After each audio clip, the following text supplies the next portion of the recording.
Hi friends, welcome to Mahathi Sairam channel. నిన్నటి తర్వాయి భాగం ఈరోజు చెప్పబోతున్నాను. ఇది శ్రీరామచంద్రమూర్తి సౌందర్యం, ఆమె చూసిన స్వరూపం. ఇందులో ఆంతరదర్శనం లేదు, బాహ్యం తప్ప. ఎంత చూసినా ఆ బాహ్య సౌందర్యమందు తృప్తి కలగటం లేదు. అలా చూస్తూనే ఉంది. చూసి చూసి కామమోహిత అయింది. అయితే కామమునకు అనుకూల్య లక్షణం ఉందా? లేదే. ఎందుకంటే ఆయన సుముఖుడు, అంతరుద్రయముఖుడు. ఆమె దుర్ముఖి, బహిరుద్రయముఖి. ఆయన వృత్తమధ్యముడు, సన్నని నడుము కలవాడు. అంతేకాదు పూర్ణుడు. ఎక్కడ తిరిగినా ఎంత తిరిగినా ఆయనే ఉంటాడు, మరొకటి రాదు.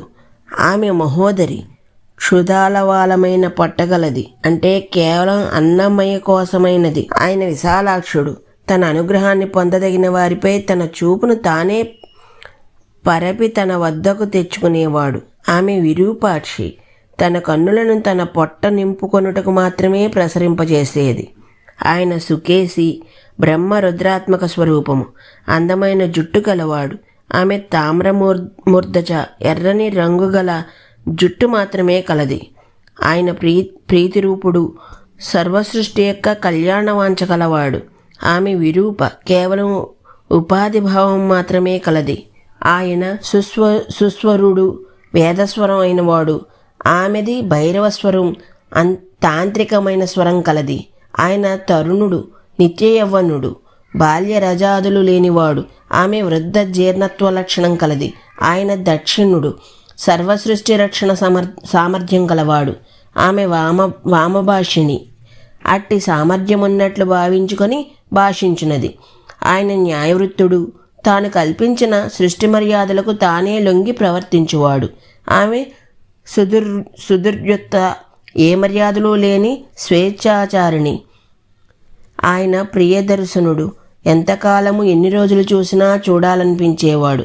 ఆమె అప్రియదర్శ, ఒకసారి చూడగానే కళ్ళు మూసుకొనాలనిపించేది. ఇన్నింటి యందు వ్యతిరేక లక్షణ రూప సమన్వత్వం ఉన్నా ఇప్పుడు ఆమె యందు ఒక గుణం ఎక్కువగానే ఉంది.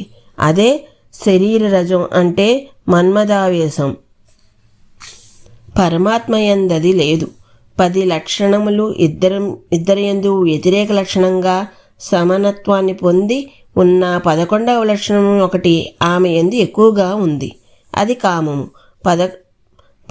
11వ ఇంద్రియము మనస్సు. ఇది కామస్థానం.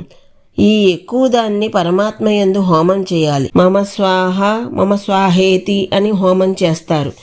అలా కాకుండా ఈ మనసులో పుట్టిన కామానికి శరీర సాధనంగా పరమాత్మనే అనుభవించాలి అని అనుకున్నప్పుడు ఈ శరీర ఘటానికి ఛిద్రం చేసి, అనగా వికారాన్ని కల్పించి పనికి రాకుండా చేస్తాడు. అదే ఇక్కడ జరుగుతుంది. ఉయ్యాల్లో పిల్లలు తమ చేతి గోళ్లతో తమ ముక్కు చెవులను తామే గీరుకొని ఏడ్చినట్లు ఈమె కూడా అంతే చేసింది. లక్ష్మణుడు నిమిత్తం. సరే, వివరాలను అడిగింది. జటిగా తాపసిగా కనిపిస్తూ సరచాపాలను ధరించి భార్యతో రాక్షస సేవితమైన ఈ దేశానికి ఎందుకు వచ్చావు? ఉన్నదున్నట్లు చెప్పు అంది.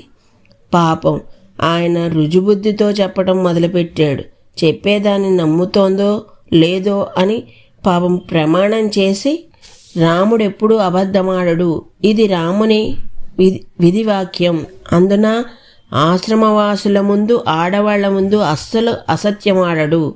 ఇది లోకధర్మరూప వికల్పనా వాక్యం. ఇది రాముని చరిత్ర కాదు, సత్యవాక్య పరిపాలనా స్థితి. ఎందుకంటే సత్యము పాక్షిక ధర్మం, అది పరమధర్మం కాదు. కనుక దాన్ని కొన్ని చోట్ల తప్పనిసరిగా పాటించాలి, మరి కొన్ని చోట్ల వక్తృగత మనోభావాన్ని బట్టి వికల్పము ఉండవచ్చు. ఇది రాముని అభిప్రాయం. సరే, చెప్పాడు. దశరథుడనే మహారాజు గారుండేవారు. వారికి నేను పెద్ద కొడుకును. నన్ను రాముడని జనమంటారు. ఈయన నా సోదరుడు లక్ష్మణుడు. ఈమె నా భార్య వైదేహి, నాకు సీత అని పేరు. మధ్యలో చ ఒకటి. ఆమెను చూపెట్టి చెప్పే పరిస్థితి వచ్చేటప్పటికే రామచంద్రమూర్తికి సీతావియోగం ఏర్పడినంత కలత పుట్టి కంగారు కలిగి మాటలు తడబడుతున్నాయి. ఇది రహస్యం. శూర్పణఖ అడిగేటప్పుడు మఖ్యతు మహర్పి అంది. తత్వాన్ని చెప్పు అంది. సీతాపరిచయమందు ఆ తత్వాన్ని చెబుతున్నాడు. ఈమె భార్య అంటే నా చేత సర్వకాల సర్వావస్థల యందు భరింపదగినది. అంతెందుకంటావేమో, వైదేహీ మమచ, మేము విదేహీలుం, మా యందు మమకారాన్ని కలిగించింది. మా ఇద్దరిలో భేదము లేని స్థితి. లోకధర్మాన్ని అనుసరించి సీత అని పిలువబడింది. జ్ఞానుల నుండి కర్మిష్ఠులకు లభించినది, తామసులకు లొంగనిది. ఇది ఈమె. సరే, మేము తండ్రి మాట వలన అరణ్యవాసానికి వచ్చాం. పితృవాక్య పరిపాలన ధర్మకాంక్షతో తాపస ధర్మాచరణ నిష్ఠతో ఇక్కడకు వచ్చాం. ఇంతకీ నీవెవతవు? ఎవడికి సంబంధించిన దానవు? నువ్వు మనోజ్ఞాంగినివని నేను అనుకోవటం లేదు. రాక్షసిలా కనబడుతున్నావు. నీవెందుకు వచ్చావో తత్వతః చెప్పు అన్నాడు రాముడు. అంటే నేను శూర్పణఖ అనే రాక్షసిని, కామరూపిణిని, సర్వభయంకర స్వరూపాన్ని. ఒక్కతనే ఈ అరణ్యంలో తిరుగుతూ ఉంటాను.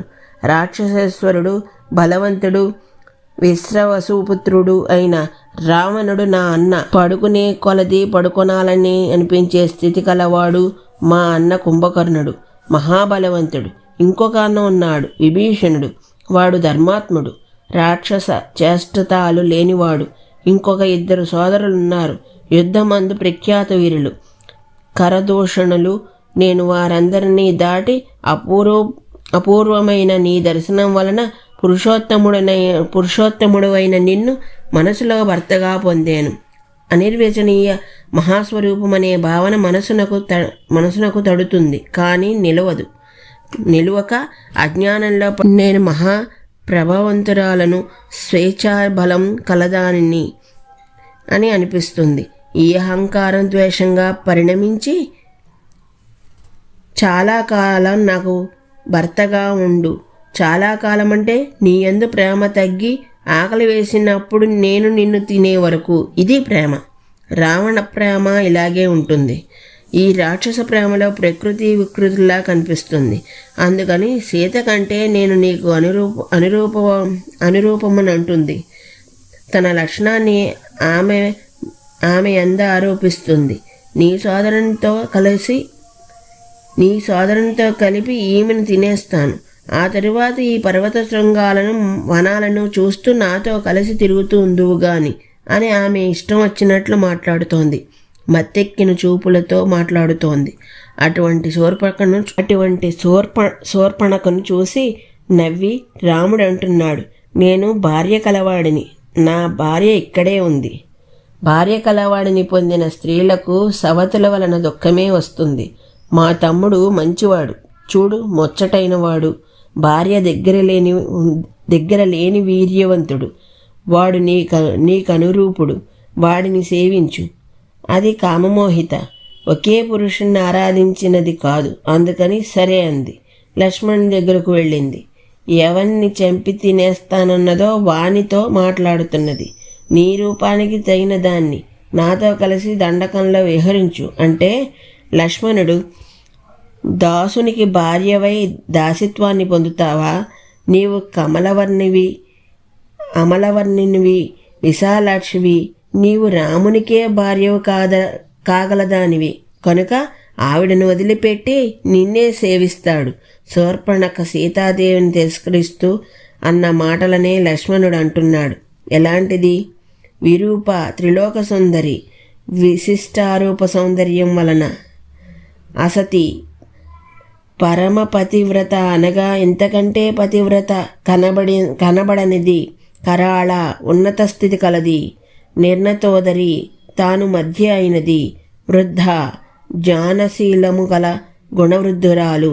లక్ష్మణి దృష్టిలో ఇట్టి తల్లి, శూర్పణఖ దృష్టిలో కురూపి కనుక వెళ్ళన్నాడు. వెళ్ళింది. రాముణ్ణి చూసి మళ్ళీ లక్ష్మణుడు అనినట్లుగానే అంది. ఏమని? ఇప్పుడా కళ్ళు అలతా సదృశంగా అంటే కొరివిలా ఉన్నాయి. సీతాదేవి మీదకు ఉరికింది. రాముడు చేత్తో నిగ్రహించాడు, కుపీతుడయ్యాడు. సీతకు ప్రమాదం వస్తే కాని రాముడు కుపీతుడు కాడు. పరిహాసం మొదలుపెట్టినవాడు తాను. ఇప్పుడు లక్ష్మణ, రాక్షస స్త్రీలతో పరిహాసం ఏమిట్రా అంటాడు. విరూపను చెయ్యమని ఆజ్ఞ. లక్ష్మణుడు ముక్కు చెవులు కోశాడు. విరూప అయింది. వర్షాకాల మేఘంలా రక్తం కారుతోంది, అరుస్తోంది. జనస్థానం వైపు పరిగెత్తింది. సోదరుడు కరుని ముందు పడింది. ఆకాశం నుండి భూమికి రాలిన పిడుగులా పడింది. భార్యా సోదరులతో రాముడు అడవికి రావడం, తనను విరూపిణి చేయటం అన్ని విషయాల్ని చెప్పింది. కరుడికి చాలా కోపం వచ్చింది. తన ముందు పడి ఉన్న సోదరుని లేవదీశాడు. నిద్రపోతున్న కృష్ణ సర్పాన్ని వ్రేలితో కొట్టి లేపిన వాడెవడు? వాడు మోహంతో కాలపాసాన్ని కంఠానికి బిగించుకుంటున్నాడు. హంస నీటిని వదిలి పాలును త్రాగినట్లు ఇప్పుడు నా బాణాలు రక్తాన్ని వదిలి వాడి ప్రాణాలను త్రాగుతాయి. నురుగులు క్రక్కుతూ ఉండే ఆ రక్తాన్ని భూమి త్రాగుతుంది. చెప్పు, వాడెవడు అంటే శూర్పణఖ చెబుతున్నది.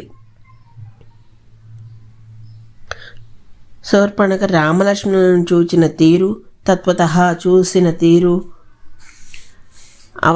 అవస్థ అంతా ఆ పాపాత్మరాలు వలన వచ్చింది. ఆ అనాథ వలన వచ్చింది. అది సీత మీదున్న కోపం. ఇదే నా మొదటి కోరిక. ఏమిటది? ఆ అన్నదమ్ములతో కూడిన దాని రక్తాన్ని నేను యుద్ధంలో త్రాగాలి. ఇలా శూర్పణఖ అంటూనే ఉంది. అప్పుడే కరుడు చతురద్ర సహస్ర దాక్షుల వీరు ఆజ్ఞాపించాడు. చతుర్ద సహస్రాక్ష్యాదుల వీరు ఆజ్ఞాపించాడు. ఆ మనుషుల్ని చంపండి, ఆ ఆడదానితో సహా వెళ్ళండి. ఈ రక్తాన్ని నా సోదరి త్రాగుతుంది. మేఘాలు గాలికి కొట్టుకుపోయినట్లు కరుణి ఆజ్ఞతో చతుర్దశ అధ్యక్షులు బయలుదేరారు. సీతాలక్ష్మణులతో పర్ణశాలలో కబుర్లు చెప్పుకుంటున్న రామచంద్రమూర్తి సేనను చూశాడు. లక్ష్మణ, క్షణకాలం సీతకు రక్షగా ఉండు. ఈ దారిలో వస్తున్న వాళ్లను చంపి వస్తానన్నాడు. బయలుదేరాడు. నారి లాగి మ్రోగించాడు. రాక్షసులను చూసి తమ పరిచయం చేసుకున్నాడు. పళ్ళు దుంపులు తిని కాలక్షేపం చేసుకునే వాళ్ళం మమ్మల్ని ఎందుకు హింసిస్తారు అని సామవాక్యాలు పలికాడు. ఆ పలుకులు వాళ్ళ ఎందలి జాలిని కలిగించే ప్రమాదం ఉందేమో అనిపించినట్లుంది. వెంటనే, పాపాత్ములైన మిమ్మల్ని యుద్ధంలో చంపడానికే ఈ ఋషులు నన్ను నియోగించారు. అందుకే సరాయుధుడనయ్యాను అంటే వాళ్లకు కోపం వచ్చింది. మహాత్ముడైన కరుణకు కోపం కలిగించిన నీవు యుద్ధంలో చస్తావు. మహాత్ముడైన కరుణకు కోపం కలిగించిన నీవు యుద్ధంలో చేస్తావు. ఇంతమందితో పోరాడే శక్తి నీవొక్కడికుందా?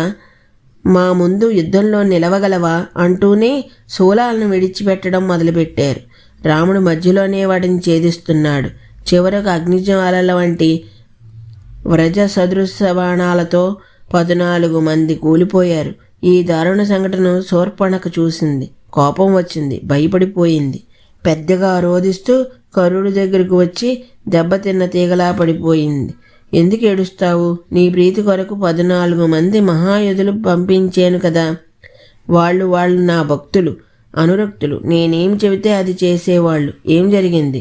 ఎందుకలా పాములా చుట్టుకొని ఏడుస్తావు? లే, అనాథలా బాధపడకు అని సాత్వనవరిస్తే శూర్పణఖ కంటనీరు పెట్టుకుంటూ, నీవు పంపిన వాళ్ళందరూ రామబాణాలతో మర్మభేదులై మరణించారు. వాళ్ళ మరణం చూసి నాకు భయమేసింది. అందుకని శరణంత్వా పునఃప్రాప్త సర్వతో భయదర్శిని అందుకని మళ్ళీ నిన్ను శరణ పొందాను. నేను శోకసాగరంలో ఉన్నాను. రాముణ్ణి జయించే శక్తి నీకున్నట్లు కనిపించటం లేదు. రాముడు నా శత్రువు. అతన్ని నీవు వధించకపోతే నేను నీ ముందే సిగ్గు విడిచి ప్రాణాలను విడిచిపెడతాను. నీవు సూర్యుడవు కావు. సూర్యుడివని అనుకుంటావు. నీ విక్రమాన్ని నీవే నీ యందు ఆరోపించుకున్నావు. నిస్సత్తుడవు, అల్పవీర్యుడవు, నీవిక్కడెందుకు? వెంటనే బంధువులతో కలిసి జనస్థానం నుండి తొలగు. ఆడవాళ్ల వాక్యాలకు కత్తి పదునుంటుందయ్యా అన్నారు కదా అగస్త్య మహర్షి. అది ఇదే. అలా దూషిస్తూ కడుపు బాదుకుని ఏడుస్తోంది. కరుడికి కోపం వచ్చింది. చేతకాని వాడివి అంది. జనస్థానాన్ని ఖాళీ చేయమంది. ఉప్పొంగే సముద్రం లాంటి నన్ను అడ్డుకునేవాడెవడే? క్షీణ జీవితుడైన మనిషి రాముడు నాకు లెక్క. నేను రాముని సోదరునితో కలిపి యమసదనానికి పంపుతాను అని అంటే దానికి సిగ్గు లేదు. ఇందాక తిట్టింది, ఇప్పుడు మళ్ళీ ప్రశంసించింది. కరుడు సేనాపతిని పిలిచాడు. వాళ్ళు క్రూరత్వాన్ని, ఆయుధధారణ ప్రత్యేకతలను వివరిస్తూ యుద్ధానికి సిద్ధం చేయన్నాడు. రణకోవిందుడైన రాముని వధార్థం నేను మహాత్ములైన పౌలస్త్యుల ముందు నడుస్తాను అన్నాడు. కాదు, అలా అనాలని అనుకుని మహాత్ములైన పౌలస్త్యుల వధ విషయంలో నేను రామునకు ఎదురు నడుస్తాను అని అన్నాడు. ఇది అసంకల్పిత సత్యవాక్య ప్రవచనం అంటే భవిష్యత్తు అలా పలికించేస్తుంది. అందుకని అనుకోకుండానే కరుణ నోట అలాంటి మాట వచ్చింది. సూర్యవర్ణమైన మహారథాన్ని అధిరోహించాడు. దాని గుర్రాలు శబల వర్ణాలు కలవట. ఆ రథం నిండా మత్స్య పుష్ప ద్రోమ శైల చంద్ర సూర్య తారాదులు కాంచనవర్ణంతో అలంకరింపబడ్డాయి. మంగళకరమైన పక్షి సంఘచిత్రాలున్నాయి. ధ్వజం, ఆయుధాలన్నీ సమకూర్చబడ్డాయి. చిరుమువ్వల సవ్వడి ఉంది. అటువంటి రథాన్ని కరుడు అధిరోహించాడు. రథస్థుడే సర్వసేనకు ఆజ్ఞనిచ్చాడు. చతుర్దసహస్రకమైన సేన బయలుదేరింది. మధ్యలో కరరథం నడుస్తోంది. కానీ కాలం ప్రతికూల లక్షణాలను కనబరుస్తోంది. మేఘాలు రక్తస్రావం చేస్తున్నాయి. గుర్రాల కాళ్ళు జారుతున్నాయి. బంగారు స్తంభం కల ధ్వజంపై గ్రద్ద వాలింది. ఆకాశ మేఘాలతో కారు చీకటి క్రమ్మింది. మేఘాలు కబంధకంగా ప్రకాశిస్తున్నాయి. భూమి కంపిస్తోంది. ఇంతటి ఉత్పాతల లక్షణాలు కరుణకు ఆనందాన్ని కలిగించాయి. శత్రువు నశిస్తాడనుకున్నాడు. సకామ భగినీ మేహస్తు, నా సోదరి సకామ అగుగాక అనుకున్నాడు. రాక్షసులు మహానందంతో ఉన్నారు. ఈ యుద్ధాన్ని చూడాలని ఋషులు, దేవతలు, గంధర్వులు, సిద్ధులు, చారుణులు, పుణ్యకర్మలైన మహాపురుషులందరూ ఆకాశమందు కూడారు. గోబ్రాహ్మణులకు సుఖము కలుగుగాక. రాఘవుడు యుద్ధంలో పౌలస్త్యులైన రాక్షసులను జయించుగాక. ఇక్కడ గోశబ్దం దేశ ఆర్థిక వ్యవస్థకు, బ్రాహ్మణ శబ్దము విద్యాజ్ఞానమునకు ప్రతీక. గోశబ్దముందున్నంత మాత్రాన అది బ్రాహ్మణ శబ్దం కంటే గొప్పది కాదు. ఏ మనిషి తాను చచ్చి మళ్ళీ పుట్టినప్పుడు ఆవుగా పుట్టాలని అనుకొనడు, మనిషిగానే పుట్టాలనుకుంటాడు. అల్పాక్షరం పూర్వం అనే వ్యాకరణ మర్యాద కారణంగా గో అని మొదట అన్నారు అని స్వస్తివాక్యాన్ని పలుకుతున్నారు. రాముడు పౌలస్త్యులైన ఈ రాక్షసులను జయించుగాక. పౌలస్య వధరూపమైన కార్యానికి ఇది నాంది. ఇది జ్ఞానవధ. ఇది జ్ఞాతివధ. ఇది జరిగితే సర్వలోకాలకు శుభం. ధనము, జ్ఞానము రెంటికి స్వస్తి కలుగుగాక. ఇది మహర్షుల పుణ్యకర్మల భావన. ఈ ఆశీర్వచనాలు రాముని రుద్రస్వరూపం. ఇవే రాక్షస సంహారాన్ని చేయిస్తున్నాయి. కర సైన్యం బయలుదేరింది. సేనాగమి పృథ్వీగ్రీవుడు, యజ్ఞశ్రతువు, విహంగముడు, దుర్జయుడు, కరవీరాక్షుడు, పరుషుడు, కాలకార్మికుడు, మేఘమాల, మహామాలి, సర్పాస్యుడు, రుదారాసనుడు, వీళ్ళు 12 మంత్రులు కరుణికి చుట్టూ ఉండి ప్రయాణిస్తున్నారు. మహాకపాలుడు, స్థూలాక్షుడు, ప్రమాది త్రిశూరుడు, ఈ 4 సేనాపతులు. వీళ్ళు దూషణని అనుసరించి నడుస్తున్నారు. అక్కడ రామచంద్రమూర్తి పర్ణశాలయందుండి ఉత్పాతాలను చూస్తున్నాడు. లక్ష్మణ, ఉత్పాతాలను చూడు, సర్వరాక్షస సంహార రూపంగా ఎలా కనబడుతున్నాయో. మన బాణాలు పొగలు క్రొక్కుతున్నాయి. బంగారు పిడి స్థానం గల చాపాలు కదులుతున్నాయి. నీ ముఖం ఎంత కాంతిమంతంగా ప్రసన్నంగా ఉందో తెలుసా? యుద్ధానికి వెళ్ళేవాడికి కనబడవలసినవి ఇవే కదా. నువ్వు ధనుర్బాణాలను ధరించి సీతను తీసుకుని పర్వత గుహలోనికి వెళ్ళు. గుహద్వారానికి చెట్లు అడ్డంగా ఉన్నాయి కనుక మీరు బయటకు కనబడరు. మీకు బయటి వాళ్ళు కనబడరు. ఈ నా మాటని కాదనడానికి వీలు లేదు. ఇది ఆజ్ఞ. చాలాసేపు పట్టదు. లక్ష్మణుని మనసులో అదొకలా అయింది.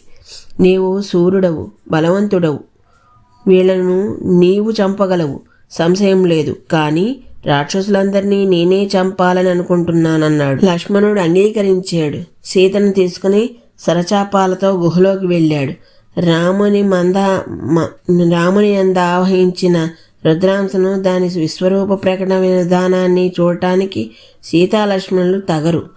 అరణ్యంలోని ఏ పక్షి మృగం కూడా తగదు. వనదేవతలు కూడా తగరు. అందుకని అందరూ వెళ్ళిపోతారు. ఆ విషయంలో ముందు ముందు తెలుస్తుంది. శ్రీరాముడు కవచధారణ చేశాడు. పొగలేని మంటలా ఉన్నాడు. దేవతలు, గంధర్వులు, సిద్ధులు, పరమపురుషులు, ఋషులు అందరూ చూస్తున్నారు. ఆ పుణ్యకర్మలు మళ్ళీ స్వస్తి వాక్యాన్ని పలికారు.